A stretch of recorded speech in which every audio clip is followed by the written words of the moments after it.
बिस्मिल्लाहिर्रहमानिर्रहीम। अस्सलाम वालेकुम नाज़रीन, live with doctor Shahid Masood के साथ मैं हूं नाइला अली। नाज़रीन, आज वज़ीर आज़म इमरान खान साहब की ज़ेर सदारत कौमी राब्ता कमेटी का इजलास हुआ है, जिसमें लॉकडाउन में नरमी के अलावा कुछ अहम फैसले भी किए गए हैं। दूसरी जानिब चौधरी बिरादरान की तनकीद पर नैब ने एलानिया जारी करते हुए कहा है कि चौधरी बिरादरान के खिलाफ तहकीकात का हतमी फैसला नहीं किया गया। नैब पर तनकीद इंतहाई हैरान कुन और इदारे के खिलाफ प्रोपेगेंडा है। दूसरी जानिब मुल्क भर में कोरोना से मुतासरा मरीजों की तादाद 24,000 से तजावज़ कर गई है। समेत दीगर हम मौज़ूआत पर बात करेंगे। हमारे साथ स्टूडियो में मौजूद हैं डॉक्टर शाहिद मसूद। डॉक्टर साहब। वालेकुम जी, आपको भी डॉक्टर साहब, वज़ीर आज़म इमरान खान साहब ने आज कौमी राब्ता कमेटी के इजलास में ये फैसला किया है कि मरहलावार लॉकडाउन को खोला जाएगा और कहा है कि वज़ीर आज़म साहब ने कहा है कि अवाम जिम्मेदारी का मुजाहरा करे। क्या आप समझते हैं कि सिर्फ अवाम पे ये जिम्मेदारी डालना इन हालात में मुनासिब है?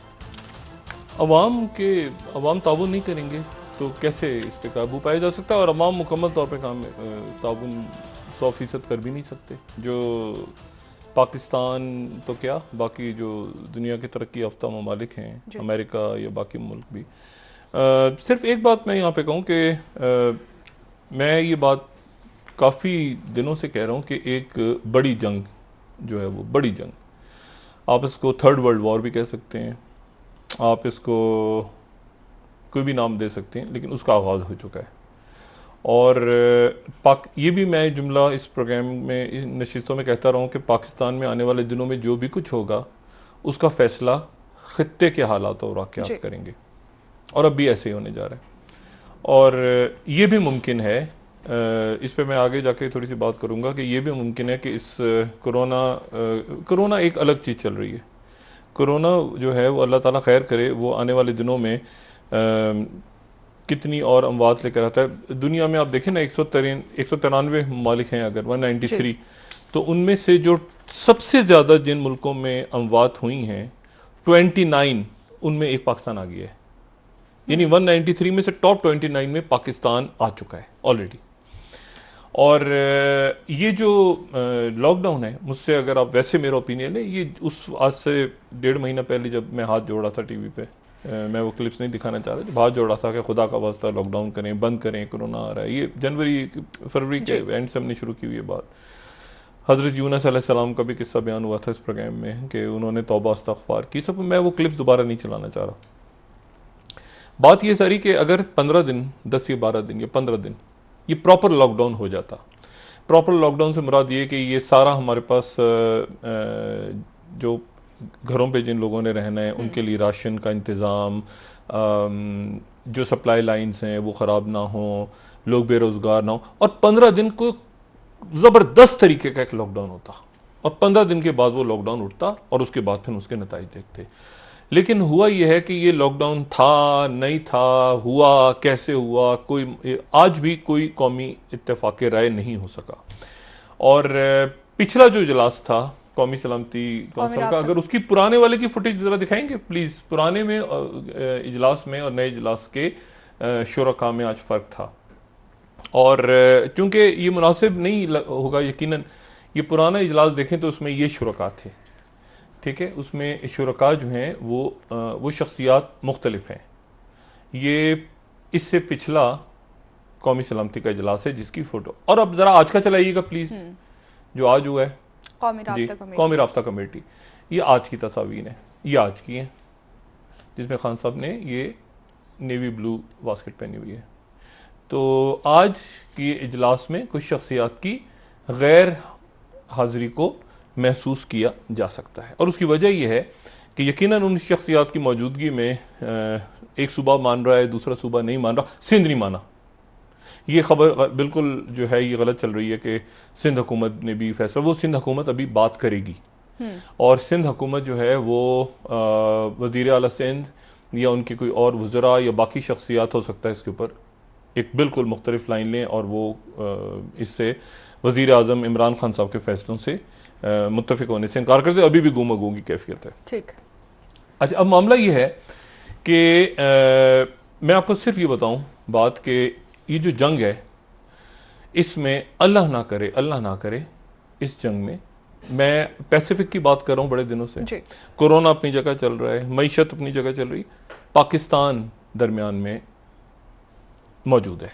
इस पूरे जंग को, पैसिफिक को या इंडो पैसिफिक को बताने का जो था 2-3 दिन से, वो कोई वजह थी कि मैं आज ये बात करूं। बात सर ये है कि अनफिनिश्ड एजेंडा, दूसरी जंग अजीम।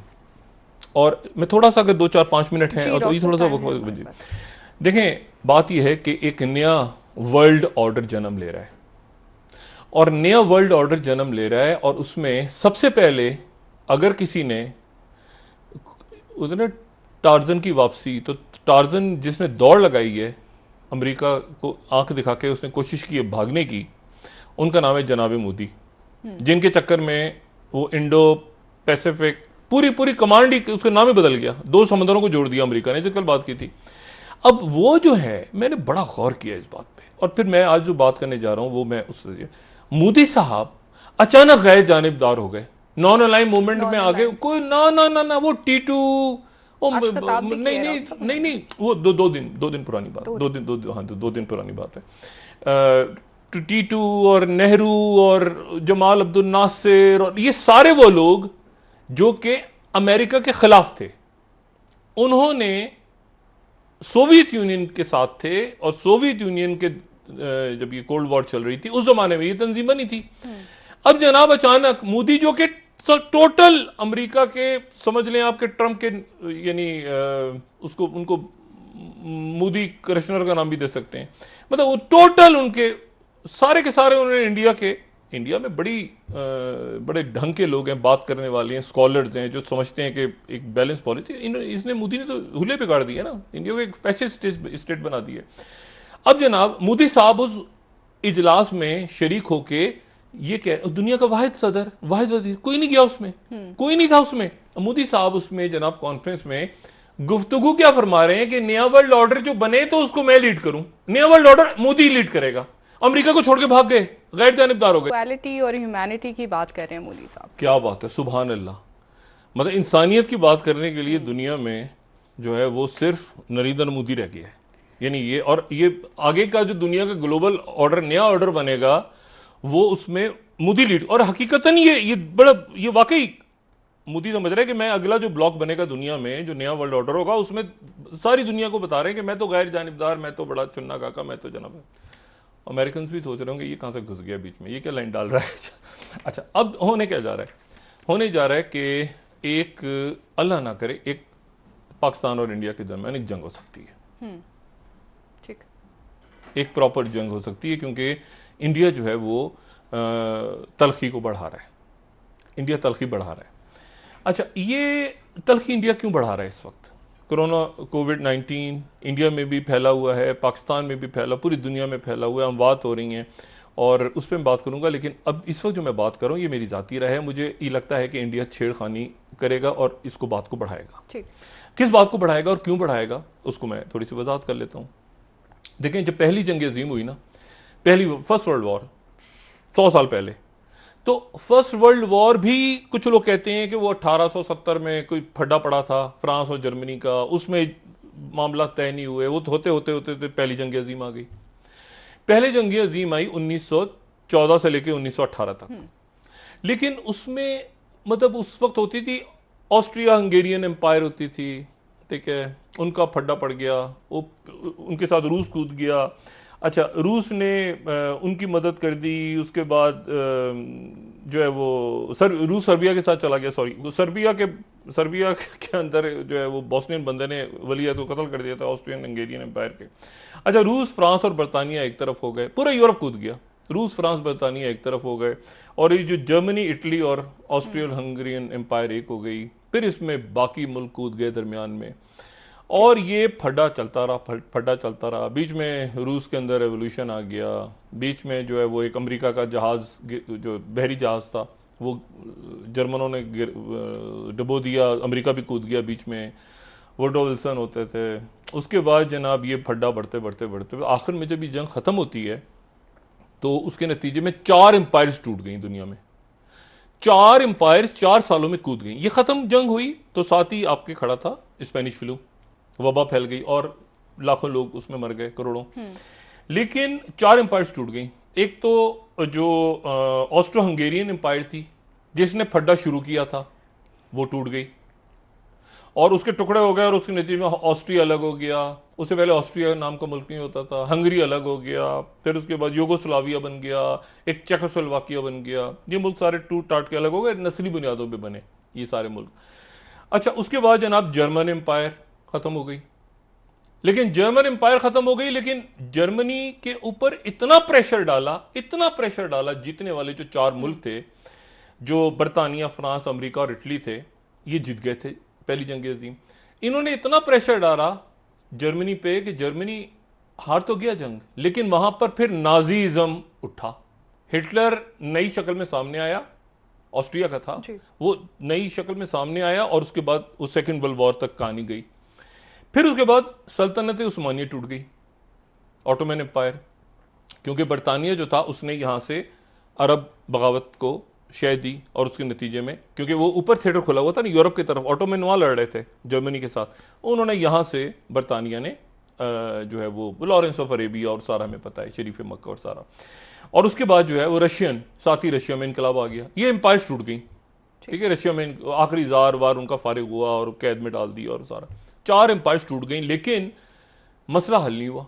उसके बाद जनाब लीग ऑफ नेशन बनी, उसके बाद लीग, और अगले कोई 20-25 साल तक ये दुनिया दरमियान में चली गई, जिसको हम ग्रेट डिप्रेशन कहते हैं। ग्रेट डिप्रेशन ये कि लोग, अमेरिका से शुरू हुआ, स्टॉक मार्केट गिर गई, भूख, मईशत गिर गई, तबाह हो गई, बैंक खत्म हो गए, और ये सारा का सारा क्योंकि अनफिनिश्ड एजेंडा था फर्स्ट वर्ल्ड वॉर का। अच्छा, अब जनाब सेकेंड वर्ल्ड वॉर, चूंकि मामला खत्म नहीं हुए थे ना, जर्मनी के अंदर वो जर्मनी के अंदर हिटलर पावरफुल हो गए, ये वो सारा, फिर सेकेंड वर्ल्ड वॉर हुई, और सेकेंड वर्ल्ड वॉर हुई तो फिर उसमें उसका हमें पता है। लेकिन सेकेंड वर्ल्ड वॉर जो हुई तो उसके दौरान एक ज़ाहिर है कि दो जो बड़े मुल्क इन्वॉल्व थे बीच में, एक को लीड कर रहे थे रूजवेल्ट, अमेरिका के प्रेसिडेंट, और दूसरे को कर रहे थे चर्चिल। वो 1941 में मिले, और 1941 में वो मिले, और उन्होंने उनकी जो मीटिंग है उसमें वो अटलांटिक चार्टर के ऊपर डिसाइड हुआ कि जंग के बाद दुनिया कैसे होनी चाहिए। 2 लोगों ने तय किया, फातहीन थे ना, जीत रहे थे, ठीक है ना, जीत रहे थे, एलाइड फोर्सेस एक तरफ थी, एक्सेस फोर्सेस एक तरफ थी, इस तरह के नाम। अच्छा, तो अब ये जो जीत रहे थे, जीतने वाले मुल्क, अब जीतने वाले मुल्कों ने जनाब ये कहा कि इसको हम ले जाते हैं इस तरफ की, दूसरी जंग अजीम के बाद कैसे दुनिया कैसे बनेगी। तो अटलांटिक चार्टर तय हुआ, और अटलांटिक चार्टर के बाद ये हुआ कि ये 1941 में मिले, फिर 1945 में जो मीटिंग हुई तो उसमें स्टालिन भी आ गया। ठीक। अच्छा, ये ज़हन में रखे, अभी तक चीन आजाद नहीं हुआ, दूसरी जंग अजीम तक चीन आजाद नहीं है। जिस शक्ल में भी चीन है, वो चीन अमेरिका के साथ है, चीन रूस के साथ है, और चीन जो है वो अमेरिका का लाई है। ठीक है, और चीन का फड्डा चल रहा है जापान से, और जापान अमेरिका का दुश्मन है, जो कि आज अमेरिका का इत्तेहादी हुआ है। तो ये वो दौर है। अब जनाब जो तीसरी मीटिंग हुई उसमें फिर स्टालिन भी आ गए सोवियत यूनियन से, और इन्होंने तय किया, उसके नतीजे में वहां फिर यूनाइटेड नेशंस, फिर उसके बाद IMF, फिर तो वर्ल्ड बैंक, ये वो ऑर्डर था, ये उस जमाने का न्यू वर्ल्ड ऑर्डर था कि आगे दुनिया ऐसे चलेगी। 2 बम टपका दिए जापान के ऊपर, जर्मनी टूट गया, सोवियत यूनियन, उसके बाद अनफिनिश एजेंडा, लेकिन ये आज़ादी की मूवमेंट चल रही थी। ये वो दौर है ना, 1941 1947 दरमियान में चीन आज़ाद हुआ। पहले तो जो इन्होंने तोड़ा सल्तनत उस्मानिया को, तो पहले फ्रांस और बरतानिया ने तय किया कि आधा तुम्हारा आधा हमारा। बाद में उन्होंने कहा कि अरबों को एक मुल्क ही बनने देना, छोटे छोटे मुल्क बहुत सारे बना दो ताकि कंट्रोल करना आसान रहे। और ऐसे करके वो क्वीन जो थी खाना खा रही थी, खाना खाते खाते उनके सेक्रेटरी ने आके कहा, उन्होंने कहा ये नक्शा जो है ऐसे एक अरब रियासत का, लेकिन ऐसे नहीं, ऐसे कर दूं। तो उन्होंने ऐसे पेन उठा के अपने रुमाल के ऊपर ऐसे साइन किया, वो बॉर्डर बन गया।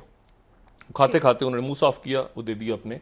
ये हिस्ट्री है, और वो उस अरब रियासत की बाउंड्री बन गई। उन्होंने मुझे डिस्टर्ब नहीं करो, बस ठीक है, ऐसे इतना ही दे दो इसको। तो बात यह है कि वो जो वर्ल्ड ऑर्डर था वो अब 70 सालों के बाद वो खत्म हो गया। वो ये था कि उसमें जो फातहीन थे दूसरी जंग अजीम के, वो P5 बन गए, और P5 यानी परमानेंट सिक्योरिटी का, अब वो खत्म हो गया है। अब डॉलर, अब जो है वो ये ट्रेड वॉर, अब ये है कि नई दुनिया, अब नए इत्तेहाद, और दरमियान में मैं ये बात तो कर रहा हूं कि ये पैसिफिक के अंदर एक जंग हो सकती है अमेरिका की और चाइना की या उनके इत्तेहादियों की। खुद नहीं भी लड़ेंगे तो छेड़छाड़ उनके इत्तेहादी करते रहेंगे नीचे। लेकिन एक बड़ा मार्का पाकिस्तान और इंडिया का भी इसी दरमियान हो सकता है, और वो भी अमेरिका और चाइना। ठीक, आपसे वापस आके इस हवाले से और बात वो करेंगे। होगा, डॉक्टर साहब ब्रेक ले लेते अगर हैं। वो छिड़ा जी। तो वो छिड़ेगा एलओसी और गिलगित बल्तिस्तान, और साथ ही वो कश्मीर के हालात को आप देखें, क्योंकि सी पैक पाकिस्तान में जब दाखिल होता है तो दाखिल होते वक्त पाकिस्तान में वो जिस इलाके से दाखिल होता है उसका नाम है गिलगित बल्तिस्तान, जो कि यानी वहाँ से एंटर होता है।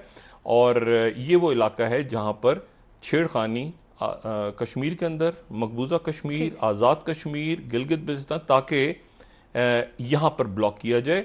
और ठीक है, फॉल्स फ्लैग के हवाले से भी डॉक्टर साहब वज़ीर आज़म साहब कई बार कह चुके हैं। इमरान खान जो बार बार बात कर रहे हैं ना, और अब जरा वक्फा लें, उसके बाद ठीक है डॉक्टर साहब आपसे मजीद इस हवाले मुल्क की जरा सियासत पे बात करते हैं। सूबे नहीं माने तो अब अदालत क्या करेगी? अब पाकिस्तान के अवाम क्या करेंगे? सूबे नहीं मान रहे, आपसे मजीद इस हवाले से बात पॉलिसी करेंगे। नहीं बनी। जी नाज़रीन, ब्रेक ले लेते हैं, हमारे साथ रहिएगा।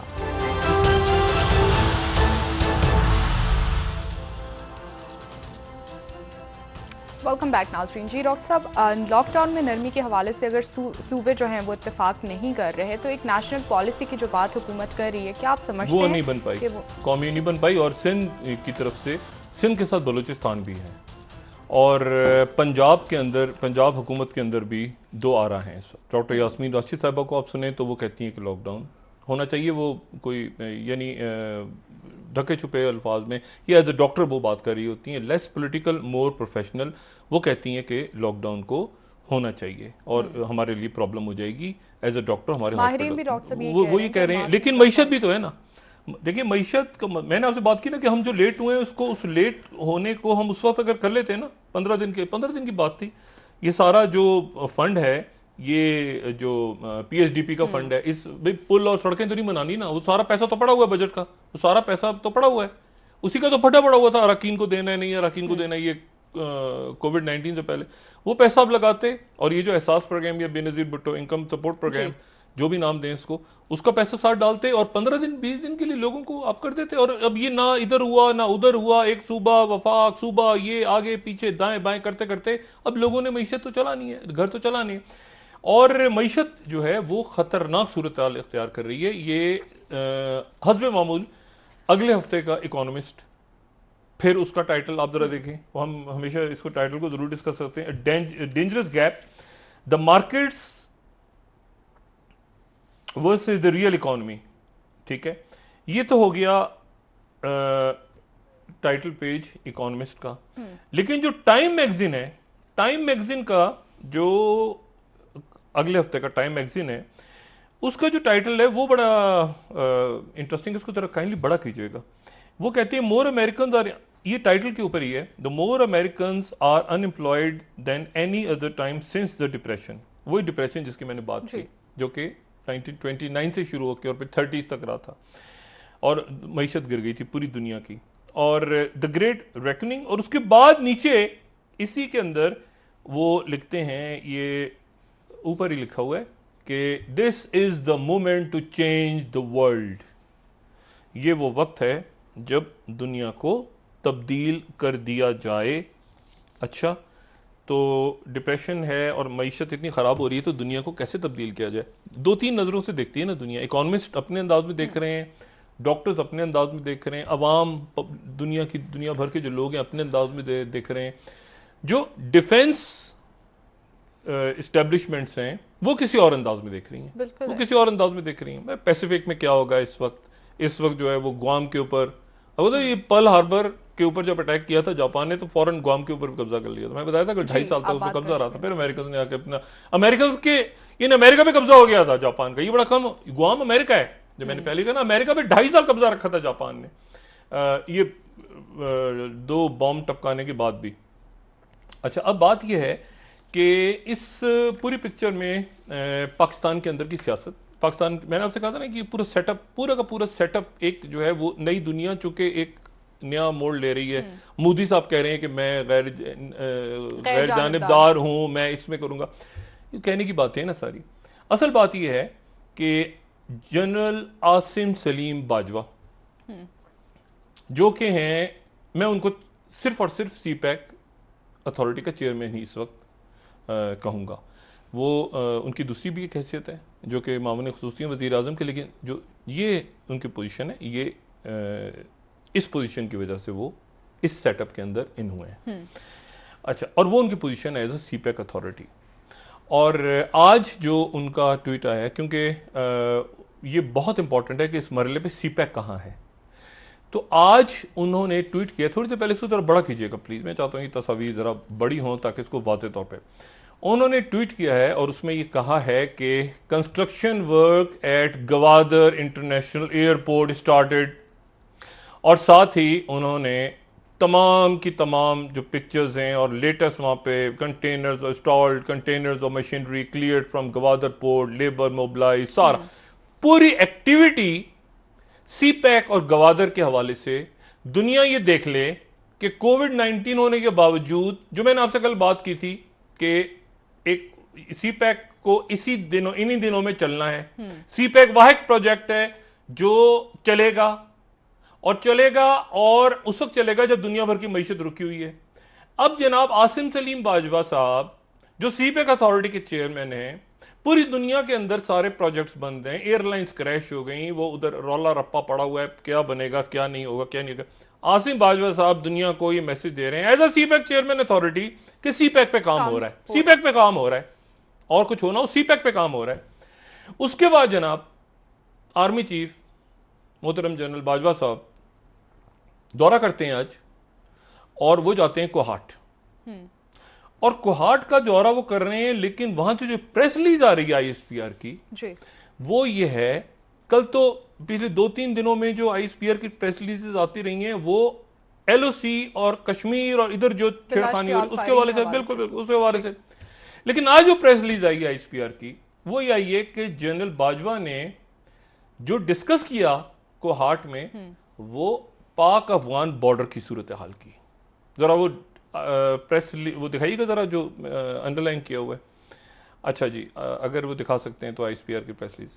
यानी इसका मतलब ये है कि आपके दोनों बॉर्डर्स, ठीक है, दोनों बॉर्डर्स पे इस वक्त सूरत हाल जो है वो टेंस है।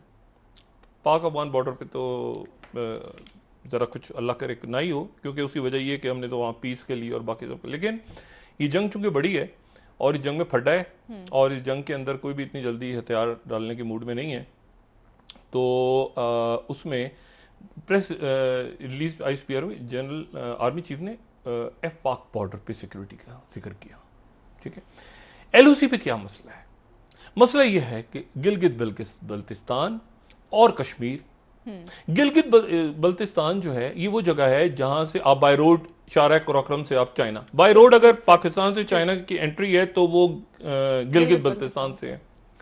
और गिलगित बल्तिस्तान अगर गवादर में शुरू है काम तो गिलगित बल्तिस्तान पे काम स्टार्ट होता है। तो उसके बाद वहां पे एक इंडियंस कहते हैं, पता नहीं क्या है बात, वो कहते हैं कि चाइनीज बैठे हुए हैं वहां के, ठीक है, और चाइना ने एक मिलिट्री अपनी पोस्ट बनाई हुई है, ये इंडियंस कहते हैं।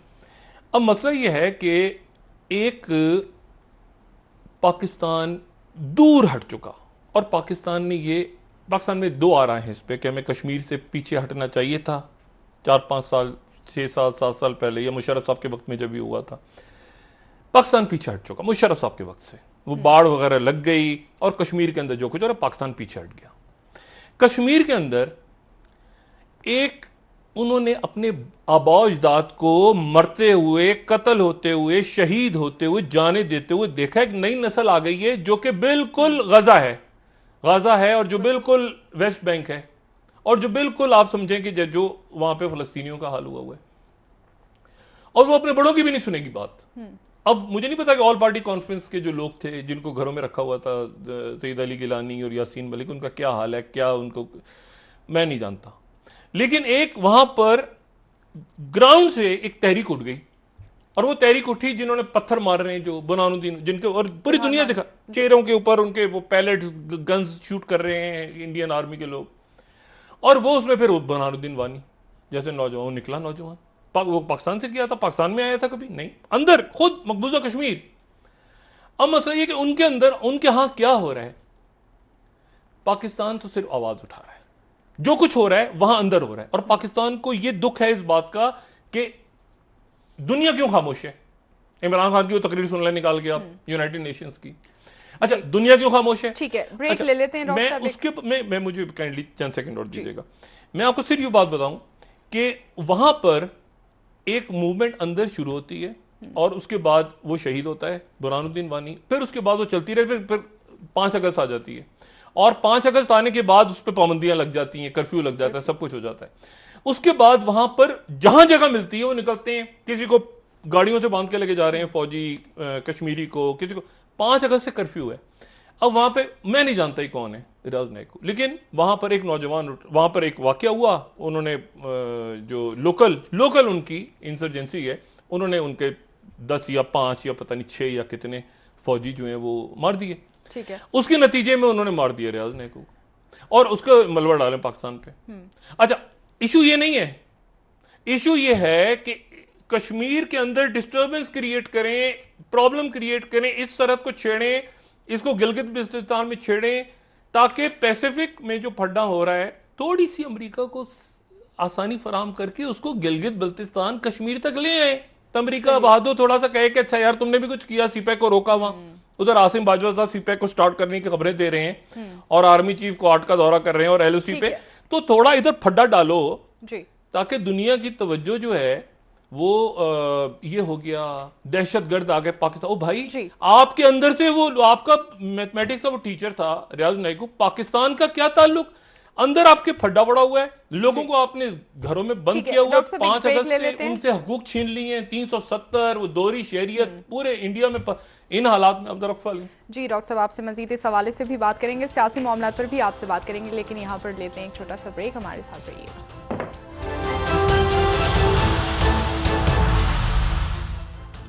वेलकम बैक नाज़रीन। जी डॉक्टर साहब, आपने कहा कि इन हालात के तनाजुर में पाक भारत जंग के इम्कानात मौजूद, अल्लाह ना करे, लेकिन भारत चाहेगा अमेरिका की शय पे कि इस वक्त सीपैक के हवाले से और कश्मीर में जो भी कुछ हो रहा है, और पूरी तमाम दुनिया इस वक्त कश्मीर के अवाम के साथ, मकबूजा कश्मीर के अवाम के साथ खड़ी है, कई महीनों से हो गया। मशरिक़ वस्ता के अंदर एक लहर दौड़ी है, तुर्की बात कर रहा है, अमेरिका के कई खुद कांग्रेसमैन वहाँ के लोग बात करें, तो इस मरहले पे वो और मुल्क के अंदर जो वहाँ पे सूरत हाल है, आप गैर जानिबदार और फलां और दुनिया भर के एक लीडर बनने की बात कर रहे थे, इनको थोड़ी सी ऑक्सीजन चाहिए थी, और ऑक्सीजन के नतीजे में मोदी परेशान थे ना, किधर गया अमेरिका, तो किधर गए लोग सारे।